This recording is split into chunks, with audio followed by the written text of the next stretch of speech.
ने तंज कसते हुए कहा कि नीतीश कुमार की नीयत में खोट है। अगर नीयत में खोट नहीं रहता तो सभी आंकड़े एक साथ आते। राजनीतिक लाभ के लिए नीतीश कुमार ने जातीय गणना का कार्ड खेला है।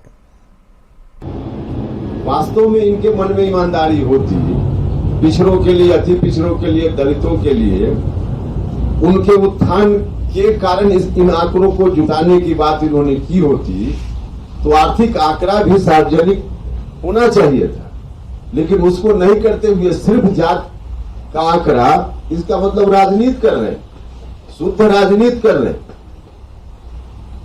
और राजनीतिक मकसद से राजनीतिक लाभ कैसे चुनाव में मिल जाए, इस नियत से काम कर रहे हैं। इनकी नियत में खोट है, इसलिए हम कह रहे हैं कि इन चीजों का निराकरण करके और तब मुकम्मल तौर पे सारी बात, सारा आंकड़ा सामने आए तो हम लोग तो चाहते ही हैं।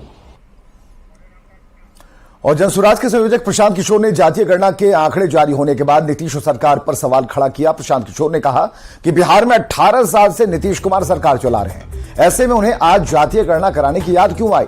प्रशांत किशोर ने कहा कि यह सिर्फ राजनीति के लिए है, इसका समाज की बेहतरी के लिए कोई लेना देना नहीं है। चुनावी राजनीति के लिए यह अंतिम दांव खेला गया है। समाज की जातियों में बांटकर समाज को एक बार फिर से किसी तरह चुनावी नैया पार किया जा सके, इसकी तैयारी है।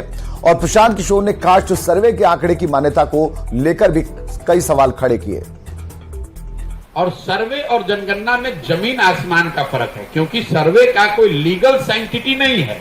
इस बात को कभी सरकार ने स्पष्टता से नहीं बताया कि सर्वे का जो रिजल्ट आएगा उसकी मान्यता क्या होगी। उसकी मान्यता तो कुछ है नहीं, कुछ जानकारी। तो सर्वे तो राज्य सरकार कभी भी करा सकती है, और अगर मान लीजिए आपने करा भी लिया, अगर उसको लीगल साइंटिटी मिल भी गई, तो जातियों की जनगणना होने मात्र से लोगों की जिंदगी तो सुधरेगी नहीं। पूरे बिहार की गणना हुई पड़ी है कि 13 करोड़ लोग, बिहार के जो लोग हैं वो देश के सबसे गरीब और पिछड़े हैं। ये तो जानकारी आपके पास है, इसको काहे नहीं सुधार रहे। दलितों की जनगणना तो आप आजादी के बाद से कर रहे हैं, उनकी दशा आप क्यों नहीं सुधार रहे हैं, उसके लिए आपने क्या किया।